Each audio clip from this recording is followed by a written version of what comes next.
So, if you've been on social media in India at all lately, I bet you've seen this guy. You know, the serene, smiling saint from Vrindavan. That's Premanand Ji Maharaj. But here's the crazy thing.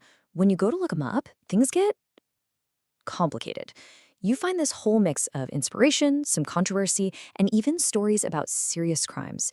It's a real paradox. So today, we're going to untangle that whole mystery and figure out what's really going on. Let's kick things off with a quote that really gets to the core of what he teaches. Humility is the greatest virtue. No matter how successful or wealthy a person becomes, true greatness lies in humility. Now, that's the message from the Premanand Ji Maharaj we see today, and you can see why it's taken off, right? It's just simple, powerful stuff that's really hitting home for millions of people online. It feels so calm and grounded, especially in our kind of chaotic world. Okay, but here's where it gets wild. You type his name into a search bar, and you don't just get one clean answer. Nope. You get headlines about a guru with a criminal record, then you see stuff about a famous poet from like 200 years ago, and another one who was a disciple of a major saint. So you're left wondering, who is the real Premanand Maharaj that everyone's watching on their phones? Let's dig in and figure this out. All right, here's our game plan. First, we'll talk about the viral saint himself, the one you see everywhere. Then, the big one. We're going to untangle all these names because that's really the key to this whole puzzle. After we've cleared that up, we'll dive into his actual life story and his main teachings. And to wrap it up, we'll touch on some of the recent controversies that have popped up. All right, first up, the viral saint. We're talking about the man of the hour, Premanand Ji Maharaj. He's this spiritual teacher based in Vrindavan, and his message has just completely blown up all over India. And it's almost all thanks to those short, super shareable clips you see on social media. And his reach is just massive. I mean, we're not just talking about regular folks here. You've got huge names like the cricketer Virat Kohli and the actress Anushka Sharma, who've been spotted visiting him in Vrindavan. So when someone gets this popular, it becomes really, really important to know who they are and, just as importantly, who they aren't. Okay, now for what I think is the most important part of this whole thing, untangling the names. Seriously, this is where we crack the code. Because if you just search for Premanand, you get at least 4 totally different people. And if you mix them up, well, you end up with a completely wrong and pretty misleading story. All right, look at this chart. This is going to be our roadmap to clarity for sure. Let's just walk through it real quick. At the very top, we've got Premanand Ji Maharaj. That's our guy, the one we're talking about today. Now, look at the second one, Swami Premananda. This was an ashram founder who was convicted of some truly awful crimes and passed away back in 2011. Then you have Premanand Swami, a famous poet saint from way back in the 1800s. And finally, there's another Swami Premananda, who was a disciple of the great Saint Radha Krishna. So see, 4 totally separate people, 4 completely different lives. So let's just make this crystal clear, okay? Because this is where the most damaging confusion comes from. The man on the left, born in Sri Lanka, he was convicted in 1997 for rape and murder. The man on the right, the one whose videos are all over your feed today, was born in India and is a widely respected spiritual teacher. They are absolutely not the same person. I mean, their life stories couldn't possibly be more different. And just to add another layer to this, you've also got the famous 19th century poet saint Premanand Swami.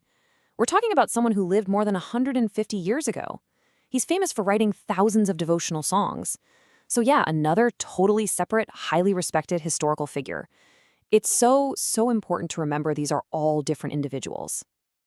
Okay, so now that we've hopefully cleared up that major point of confusion, let's get back to the man himself. Let's really focus on the person behind all those viral clips. Who is he really? And what has his journey been like? And his life story is pretty incredible, actually. He was born in 1972 near Kanpur. And get this, he left home when he was just 13 to start his spiritual quest. Can you imagine? He lived as a sannyasi, which is basically a renunciate. And after a while, he found his way to the holy city of Vrindavan. But then, things took a dramatic turn. At 35 years old, he was diagnosed with complete kidney failure. And that's something he's still living with to this day. You know, his birth name was actually Aniruddha Kumar Pandey, and he grew up in a super devout family. I mean, both his grandfather and his father eventually became sannyasis. His home life was apparently filled with spiritual service and reading scriptures, so that kind of environment was just part of his DNA from day one. It really helps you understand why a kid would leave home so young, right? He was looking for a deeper purpose.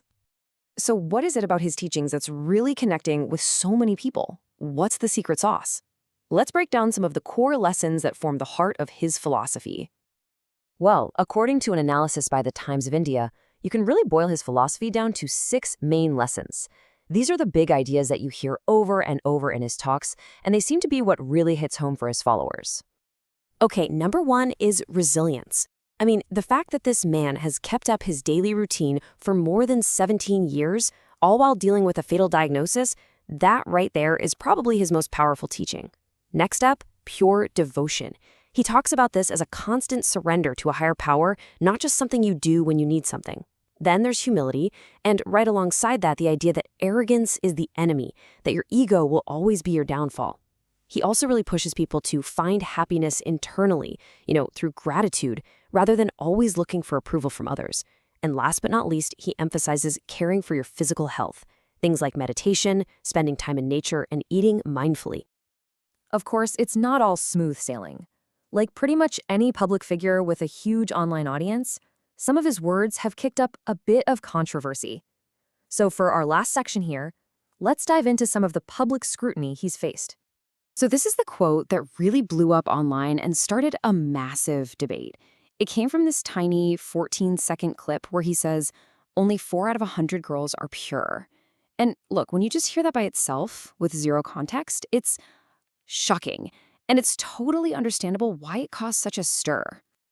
But the context here is absolutely crucial. That little clip was snipped from a much longer speech where he was talking about what he sees as a decline in moral values.